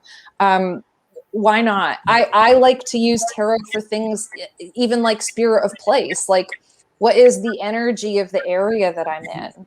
Right. And I like the idea too that you said where, looking for signs in nature, we can use that as messages as well to just understand the energy around us. So I love the idea of people bringing in divination tools. One that I talk about in my book that I think would be really fun to use on paranormal investigations. I don't think I have it in hand's reach, but it's described in the book. My editor and one of my dearest friends, Tanya, watched a movie a few years ago where the movie had these like dice with letters on them. Mm-hmm. And so for me, dice is another form of divination. You could throw the dice and interpret the numbers that you're receiving to be a divinatory message. Well, these dice that Tanya introduced to me have letters on them. And so if you throw them, it's almost like playing like divination Scrabble. You could throw these alphabet dice and all of a sudden you may have words that are in front of you that may be a message. And so I think that would be a lot of fun to play with, and I say play, utilize, I should say, during a paranormal investigation, just to see, do you get any words or messages that come up with the alphabet dice? Well, and this is really cool. This is reminding me of another book, which is a book that actually Gail and I have used. It's called Forbidden Bigfoot by a woman named Lisa A. Shiel, and that's Shiel. And the whole book's title is called Forbidden Bigfoot, Exposing the Controversial Truth About Sasquatch, Stick Signs, UFOs, Human Origins, and the Strange Phenomena in Our Own Backyards.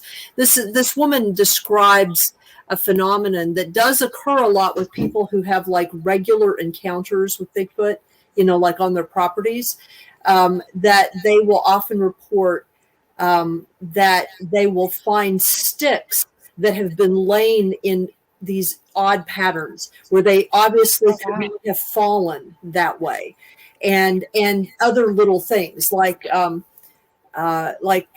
we have found some of that stuff out here, and sometimes you'll find like little mounds of stones with things on top, things that have obviously been constructed but like maybe weren't there before.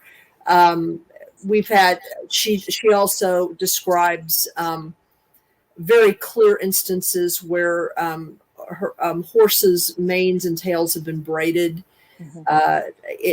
which is, that harkens back to fairy lore, obviously. Sure. But some of these signs are really interesting, and I know that in my indigenous teachers that I've talked to here, where I live, have told me that it was not uncommon in the past for Masinkwe, who is their designation for the being that we would probably call Bigfoot.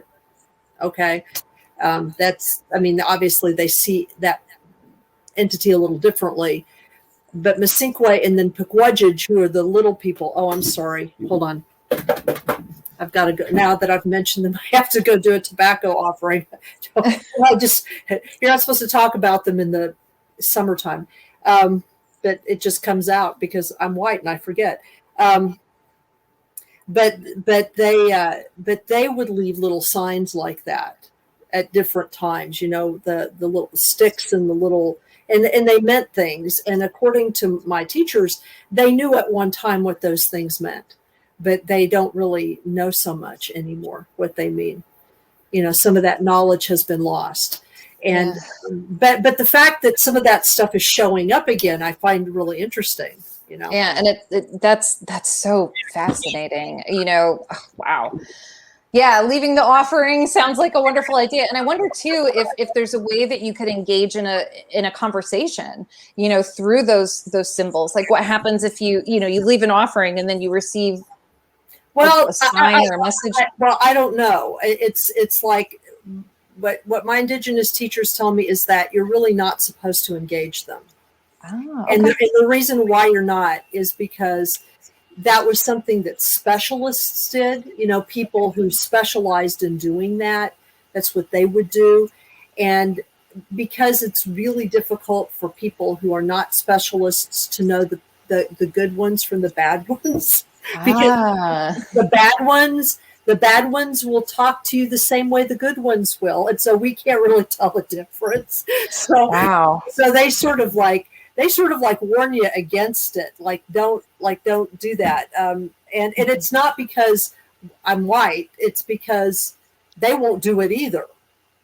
Understood. Well, and that's a great point, and even goes to all divination in general too, is you know, to be mindful of the messages you receive, but to also use your own intuition to say, you know, is this a message that I'm going to hold near and dear to me, or is this something that I just need to put on the back burner? What are my protective practices? Am I knowledgeable enough to follow this path and continue doing this? You know, who are my resources? Yeah, really, that's a great point. Well, and it also made me think too. Oh, sorry. And also just respecting other cultural differences. I love it. Yeah, being respectful and honorable. Yeah, absolutely. And what you said too made me think also of, like, because we did bring the fae up a little bit, made me think too, where you always hear that, you know, don't eat the food, don't eat the fae food. You know, so just you know, being mindful not to do anything that could be harmful. Yeah. Right. Well, and also I think part of the reason why it's like showing up right now in some places is, frankly, there have been a couple times when we've gone out in the field and we've seen stuff like that. And I kind of get a sense it's almost always where where these signs appear, they're almost always sort of like at the boundary of a property, you know, or like, you know, like where like a meadow becomes a woodland or something. And there's I've always wondered whether that's not like a warning. It's kind of in the sense that this is our house. This is our house. Yeah. You know, it's a boundary. Yeah, and that's that liminal area. And before you go in, you need to, you know, like make an offering or do something or announce yourself. You don't just come in, you know, with your cameras and guns or whatever the hell you got, you know. It's, right. So we've tended to be really respectful when we see that kind of stuff. You know, we'll do little tobacco offerings. We were taught how to do that, and just sort of, you know, try to leave certain places alone if we see stuff like that, because, you know, honestly, we don't know what it means. Right. You know. Right. And I guess that's why it's so valuable too to go ahead and try and record, you know, your encounters to see if you can find those patterns and what happened before you saw it, what happened after you saw it, you know, what was your interpretation. I don't know, I think that's really interesting. It looks like Jeffrey got frozen up again. He got frozen up again. There, see, there, boop, he's gone. That's funny. That Mercury retrograde, it's coming at us. You know, it's a stronger Mercury retrograde than usual because it was Mercury retrograde with the moon in Gemini. And also, didn't we have Mercury was in Gemini, and then the new moon was in Gemini. Yeah, well, and then we also had the lunar eclipse and then a solar eclipse. So I found the time between that lunar and solar eclipse to be intense. Yeah, it's Mercury retrogrades don't bother me too much because of my chart. They don't bother me too much. I'm a Leo, but I have a Capricorn rising, Saturn and Capricorn in the first house, and a Taurus moon. So I'm very, I'm not overly annoyed by Mercury when it goes. I use it to get stuff done. Stuff I haven't gotten done, I use it to get stuff done. But I have noticed it's been a little frantic this time. There's a lot of just weird thoughts and emotions, and just sort of, I don't know. That's great. Yeah. We were saying earlier too, I really like to think of Mercury retrograde. Mercury retrograde happens often. It's not like it's this like uncommon, strange, terrible event. It happens, throughout the year, and you're not going to stop driving or signing contracts or, using your computer just because Mercury is in retrograde. We need to look at it as an opportunity to, like you said, button up those loose ends. It's like, this is a time for me to maybe we need to reflect on something that we just haven't closed on, or maybe there's an open wound that needs healing and we just need to release it. I like to think of those, and actually she's in the book. Susie Kerr Wright is somebody that I spoke to about astrology, to get her opinion and her voice, because she's a great astrologer. And she always said that with retrograde, you can use all those RE words, reflect, release, respond. Those are sort of the things I think about with retrograde. But yeah, this one right now that's happening is a doozy. So I'll be happy. It ends next week, so that's right. And it's funny too, because I actually fly on the 26th. I'll be flying up to your neck of the woods. I'll be going up to Connecticut. So not too far from you. So it'll be the first time that I've been on a plane since before the pandemic. Oh.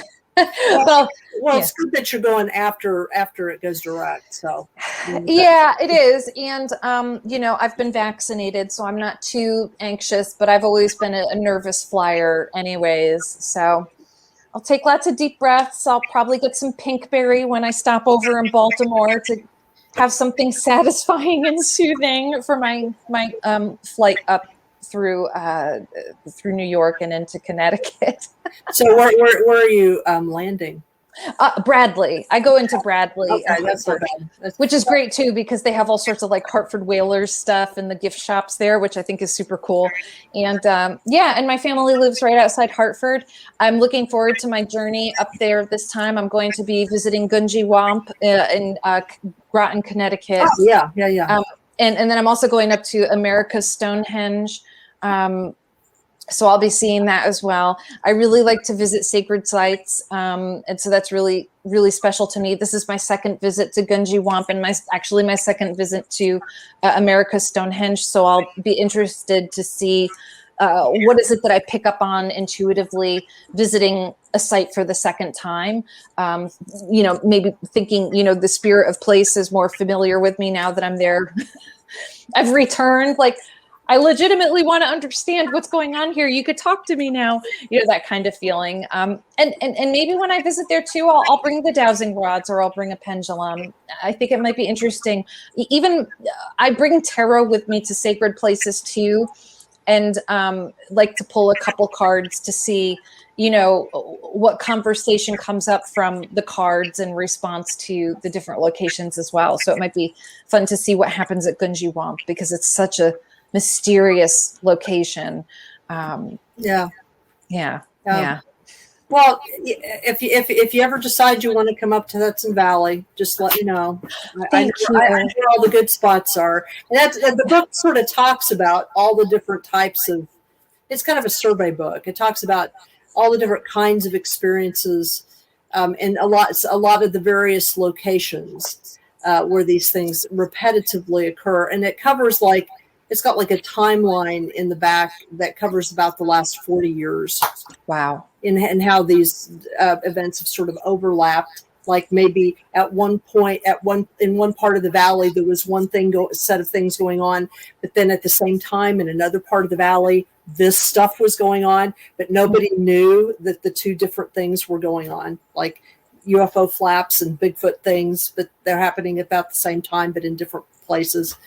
So, 40 miles apart, but nobody pays any attention. It makes you wonder about, what is happening to trigger all of that stuff occurring around the same time. Right. Well, that's a John Keel question, Yeah.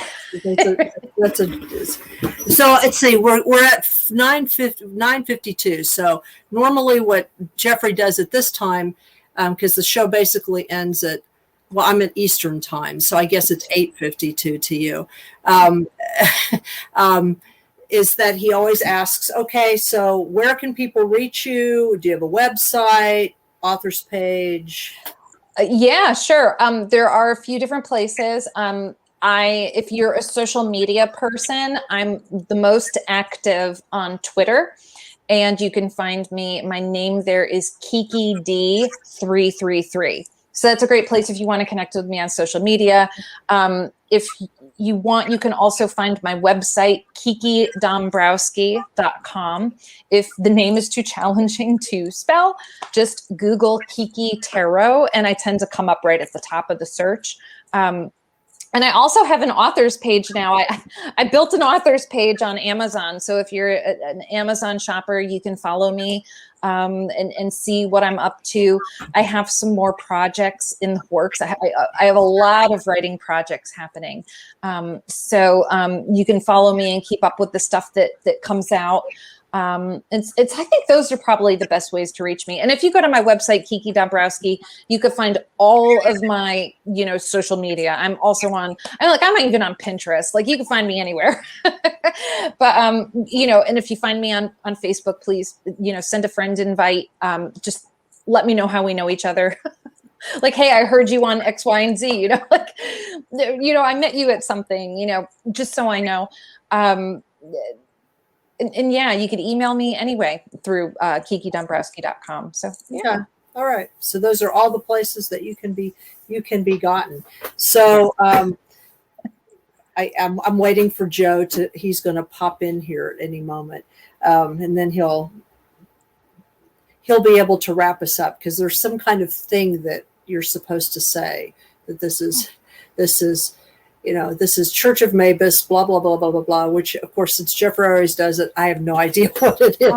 Well, it has been such a pleasure talking to both you and Jeffrey. And I'm so, grateful that you would, spend time with me tonight. And I'm really eager to get your book and Jeffrey's book on my shelves. So I'll have to order them. Right. Well, and like I said, talk to, I've had several conversations. I mean, Steph and I have done a number of different interviews, and she knows all about the book, and she can fill you in on stuff too. She can also fill you in on how the weirdness that Jeffrey and I are at different times. So, the different things that we do. So,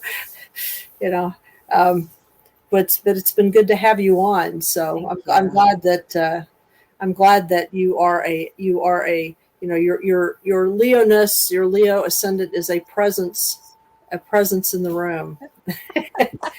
Thank you. I notice it sometimes more than other times. Like, a lot of times I really feel the moon and cap energy in my life a lot more, but every now and then I do or say something and I'm like, I think that was my Leo rising. It just kind of blurted out right there. Who said that? That wasn't me, Yeah. Yeah, well, it's interesting having Leo Capricorn energy, because, I have that too.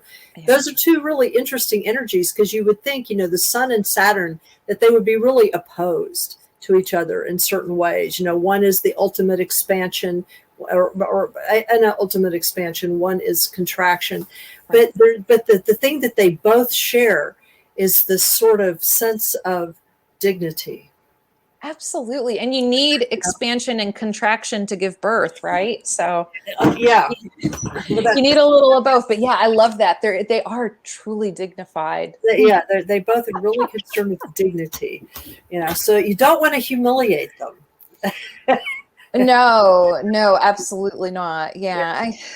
I tend to go a little bit melodramatic if I get embarrassed. Or Oh, well, that happens. So well, yeah. I guess that's the show. I don't know. Yeah. I'm just waiting for Joe to show up. I don't know where he is. I mean, it suddenly occurred to me: what if he went offline and we're just like in the void? We're just gonna chat and chat all night. Well, at that point, then we're just gonna start pulling cards, And Well, I mean, we're still live because I have the live ticker up here. I see it. Yeah, I know. So we're still going. Yeah. Well, you know about this, don't you? You know about the Edward Gorey deck. Have you heard about? I know about Edward Gorey, but I didn't know there was a deck. That's kind of cool. Well, he created a deck. It's called the Fantod Pack. And it's not a tarot deck. It's just a deck. And it has stuff in it like, well, here's one. The Tunnel. That is awesome. That is such a cool card. It's almost like I just want to print it out and put it on the wall somewhere in my office. And then he has weird stuff like this. What's that? The child. Look at that child. It's a skeleton. Look at that. Oh my God. A little toy dog. It's so freaky. And or this one right here. The urn. Oh my God. That is like that's the style that they're in. And you can do readings with them. I mean, they're all, rather morbid, as you can imagine.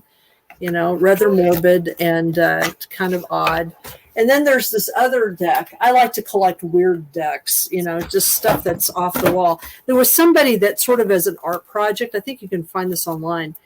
They just created a deck that it's not a tarot deck. I mean, who knows what it is? It's sort of done in the style of a tarot deck, but it isn't like a whole deck of any kind.